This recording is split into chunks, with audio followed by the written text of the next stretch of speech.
Let's record. All right. Welcome once again to today's training. Today we'll be talking about domain 2, which lies on incident response, business continuity, and disaster recovery. So this presentation outlines the critical concept of incident response, business continuity, and disaster recovery. These three pillars are essential for organizations to effectively prepare for, respond to, and recover from cyber incidents and unexpected disruption. We will explore each component, their interrelationship, and real-world scenarios to illustrate their importance in maintaining operational resilience. So it's very, very important for us to understand what this means, right?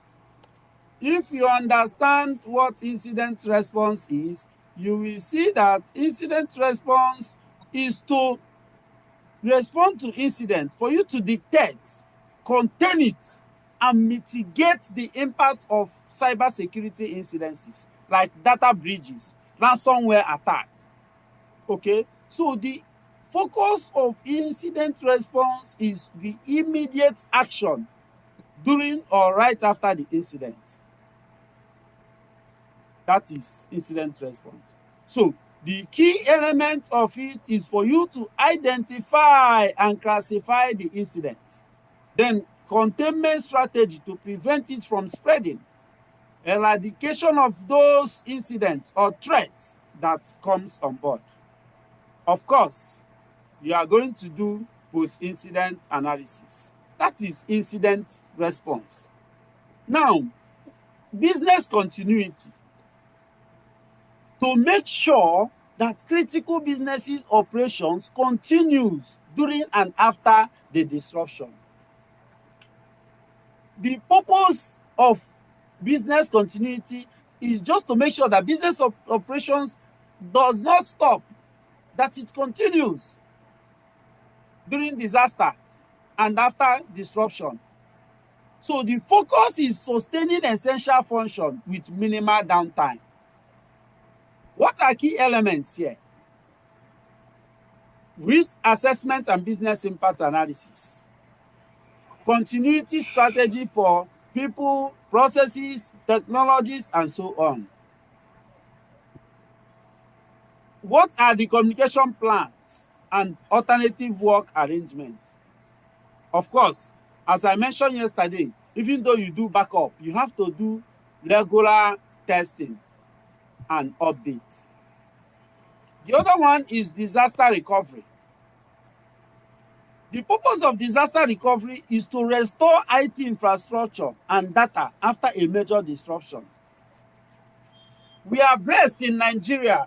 Excuse me. We are blessed in Nigeria. We don't have all these natural disasters. They don't often occur here in Nigeria. But sometimes we also have system failures, which can lead to fatal disaster in the OS and leading to crash of the servers.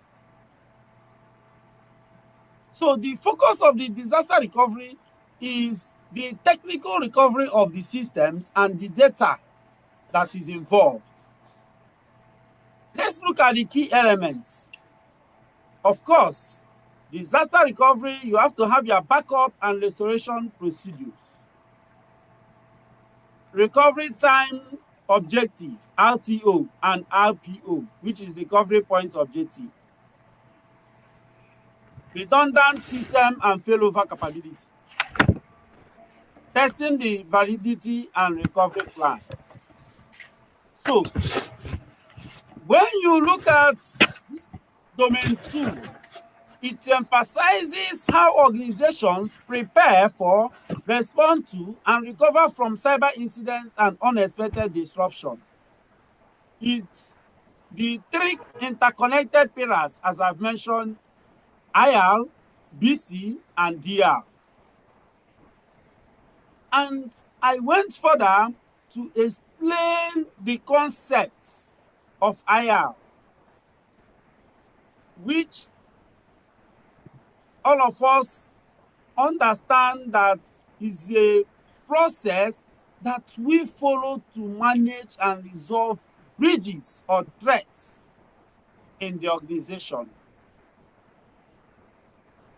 Now, there are frameworks that makes these things happen.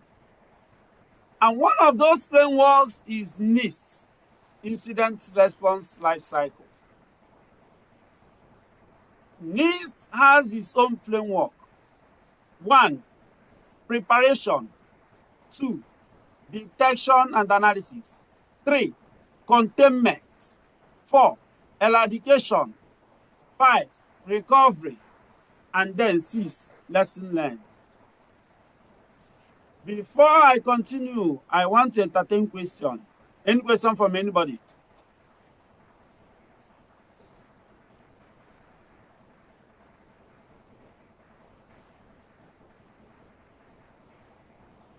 Not yet. All right. Okay, so the NIST life cycle, incident response life cycle, 1, preparation. What do you do during the preparation? You define policies, you define roles, you define responsibilities, train the incident response team, deploy detection and prevention tools. Now, after you have done your preparation, you have defined all these things, you now go into detection and analysis.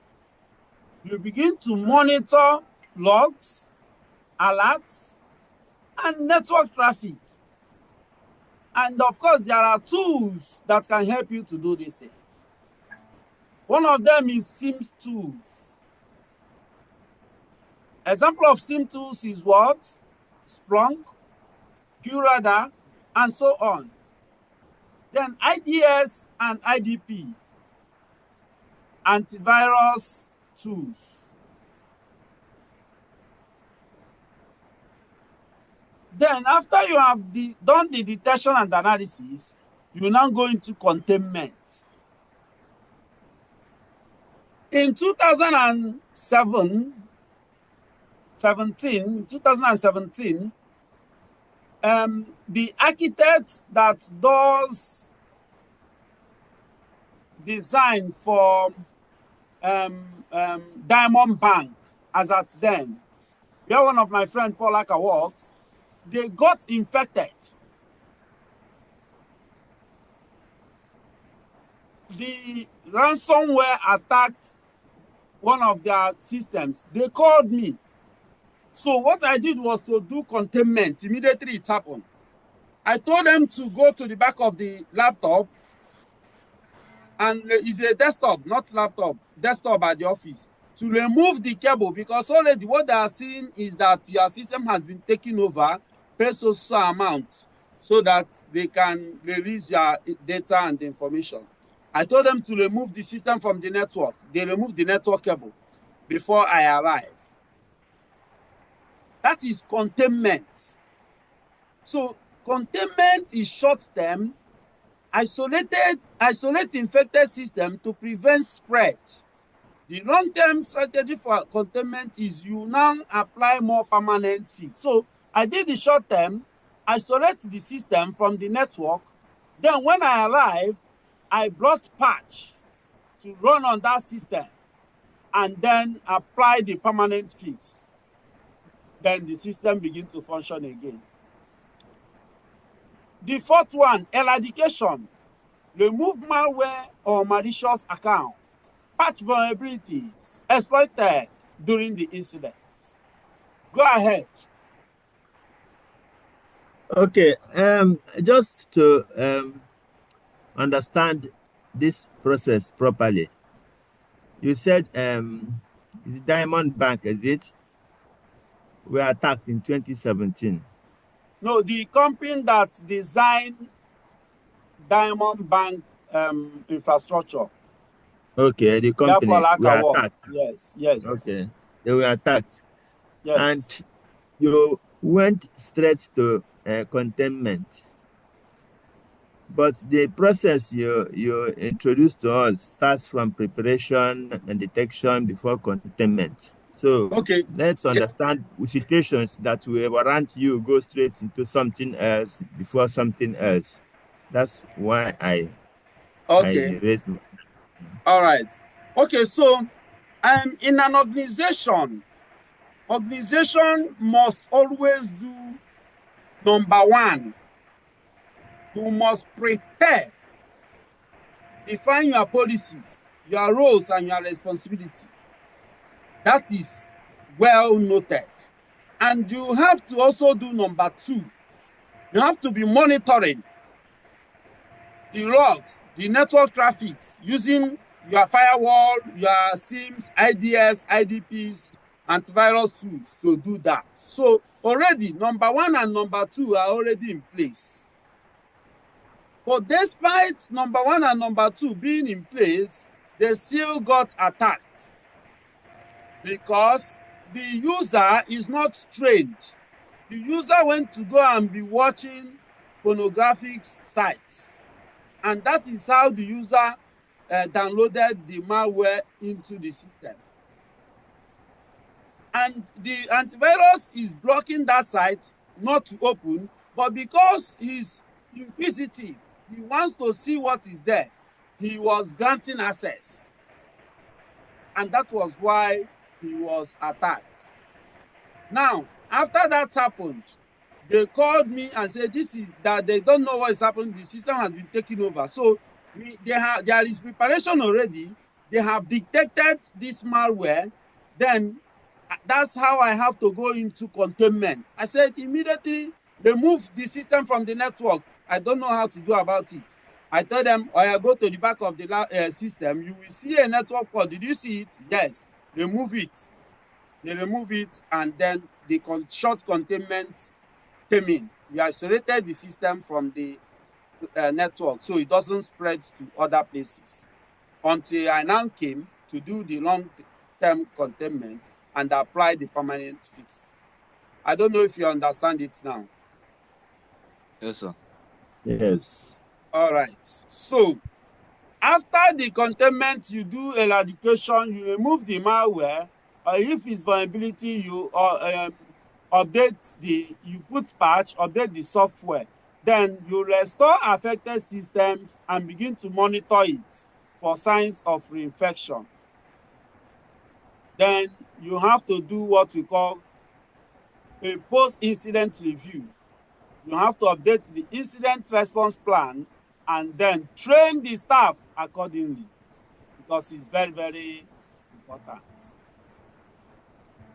So incident response team, IRT, they are the ones that handle incidents. They are the one that does forensic analysis and then communicates to stakeholders. There are different tools, documentations that is used to do this.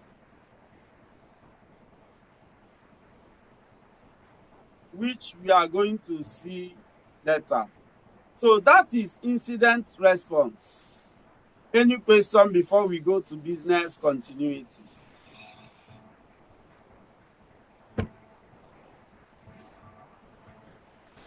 All right. Okay, sorry. Back again to that incident. In the event that an organization does not have a team that takes care of that system, maybe it's a small business enterprise, and then eventually something happens, and they know they just felt that they are just down. I think that's maybe a situation that these architects that design this thing will call you. We will have to call, look for help. So when that happens, we just go straight to, Containment. eradicate containment, so Yes, that and eradication. yeah, okay. So But normally, if it's a system that is organized, the Yes. first step, which is planning and then detection, Yes. identification, is Hmm. already in place, and that's why they will know that something has happened. Okay. All right. Thank you. Yeah, thank you for more insight on that. Okay, so we go over to business continuity. As I have explained the other time, business continuity ensures critical business functions can still operate during and after disruptive events. Why business continuity matters? Of course, it minimizes revenue loss, maintains stakeholders' trust, and even customers' trust, keeps essential services running. Imagine that First Bank of Nigeria or your GTB Bank. Okay, let me use OPay. OPay goes down. Many people use OPay today to do transaction, and you hear that attack happened at OPay, and you have your money at OPay, and OPay went off for that day. If OPay come back the next day, what are you going to do? You will want to move your money because you say, I don't know if this attack will come again, and I will not be able to retrieve my money. So business continuity maintain trust to customers and stakeholders alike. So the key element here is business impact analysis, which we have already explained, risk assessment, recovery strategies, and business continuity plan. That's where we talk about RTO and RPO, recovery time objective and recovery point objective. The recovery time objective is how quickly systems must be restored after a disruption. You can tag that to SLA. Then the recovery point objective is the maximum acceptable amount of data loss measured in time. So it's very important that you understand how these things work. Disaster recovery. It focuses on restoring IT systems. Hello. Okay, go ahead. Can we ask question on the BCP? Yes, go ahead. Okay. The description of the BCP, it said it ensures that certain critical part of business is up during and after disruption. Yes. Okay, my question now is, if a business, if a system is attacked and the whole system went down, how can certain critical components be running when the system is down? That's what I want to get. If you look at the description of BCP again, I want Okay. to know what that How is particular. okay? So this is it. I will use the analysis that happened in my friend's office. So that's where the backup system or server comes into play. Okay. You now have to bring another system because they have to give him another system to start using before I came. So for business to continue, for him not to be redundant, you have to bring another backup for the person to be using. Or if it is a server, remember how redundancy works. In enterprise organization, there is always redundancy. What you have in this firewall, you will have in the other firewall. In case if the other firewall flies, not even attack, in case if is a hardware, anything can happen. The RAM can fail. So it fails over to the other one that is redundant for business continuity, right? So now, if that is the case, that's how the business continuity works. So there is a backup which you are going to use to replace that one, or a failover that is going to be automatically configured for the server to pick up. I don't know if you get it now. Thank you. All right. So that brings us to disaster recovery. Remember that I mentioned these three things are interwoven. What are the three things? Number one, incident response. Number two, business continuity. Number three, disaster recovery. That is why they are put in domain 2. So for disaster recovery, it focuses on restoring the IT system and data after large-scale disruption. As I mentioned, we don't experience earthquake in this part of the world, but we experience fire outbreak. Every year, there is always fire outbreak in Mbamut, especially in Balogun market. Man-made cyber attack, sabotage, technical, power failure, hardware failures, we experience all these ones. So, what is the disaster recovery plan?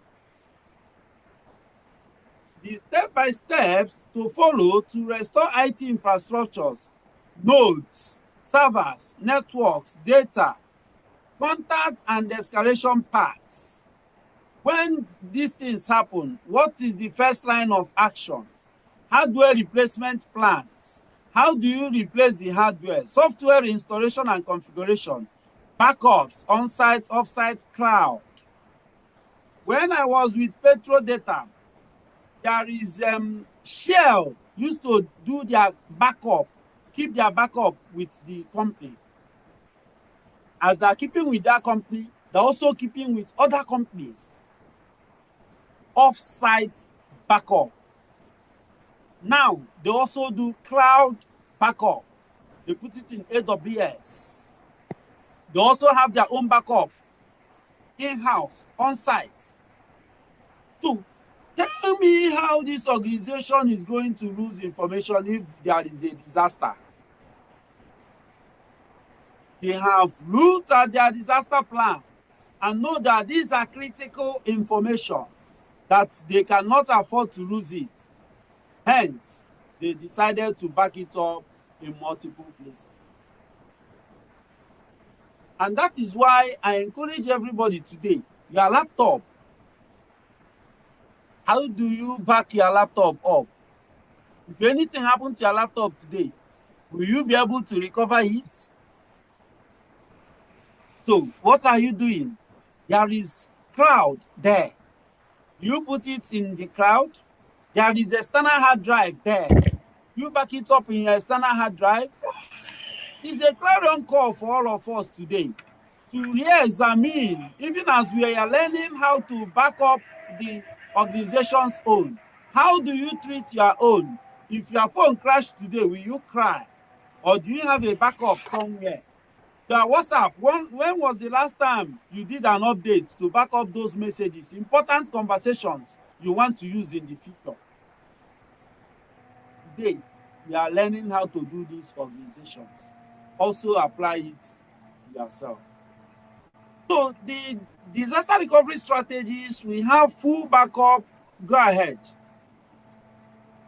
Sorry, now you mentioned about laptops, and most of us, we use laptops, and most times there is nothing to even defend the laptop, protect the laptop. So what is the best form of protection for a laptop? I know we have Avast, antivirus, all those things. What's the best means of protecting your laptop from attack or malwares or viruses? Okay, so you mentioned it. The best way is to install anti-malware. Anti-malware comes with so many components, and antivirus, anti-worm, ransomware, everything. There are also some antivirus you will see that will also come with those components. So if you are able to install it on the laptop, it's going to guard against all these things. Because before anything happens, it will stop it. It will not allow any virus to come in or malware to come in into your laptop. So that's the best strategy for that one. Don't use a trial version, because some trial version also even come with the malware you are running away from. Use the paid version. That's the best one to use. All right. What about Defender? Something called Defender. Yes, Microsoft Defender or Microsoft Essential. So that all of them are malware, all of them are antivirus, anti-malwares. Any of them works. It depends on the organization, the individual, what you want to protect in your system. So you can go for the simple one. Since it is an individual laptop, you can go for Microsoft Defenders do also work once you are using the licensed one that comes with the original OS. Or you can also buy the another one if it doesn't come with original OS from the market. Thank you. So continue, so I don't distract you from all right training. Okay, so we've looked at disaster recovery strategies. We look at full backup and regular testing, of course, redundant system, hot, warm, and cold site. Cloud disaster recovery platform, data replication across multiple locations. This is what I say Shell was doing, right? So relationship, I've mentioned this because of time, and our backup, our recording will soon stop. If the recording stops, we are going to use Team so that I will show us how to register for the exam, okay? All right. So relationship between instant response, business continuity, and disaster recovery. These three are part of a comprehensive risk management framework. Incident response respond to and contain threats. BC keeps business operation alive, while DR brings IT systems back online.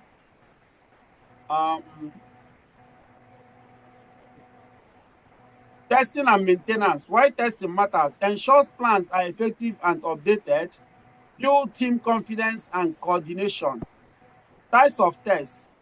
Tabletop exercise. Discuss hypothetical scenarios, simulations, realistic hands-on drill. Full interruption test, actual failover and recoveries. We do this in the enterprise. Sometimes we say we are doing maintenance and we just do a failover to make sure that our failover works. So we will shut down the main one and see how the other one responds. That's why sometimes you see your bank will send you that they are doing maintenance or they are doing maintenance here. So in that case, you'll be experiencing downtime between 2 a.m. to 4 a.m. That's the time they do all the tests that they are going to do to make sure that their backup and everything is working in case there is any disaster in the organizations.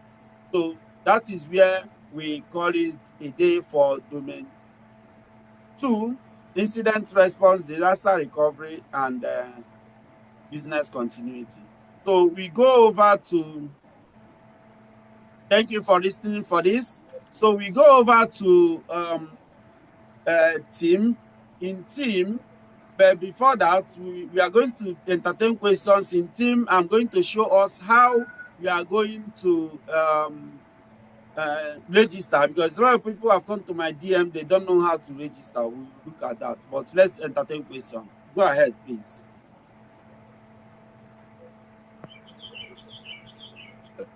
Hello. Is somebody on already? No, okay. I just want to know, last time you you segmented these classes. There are some that are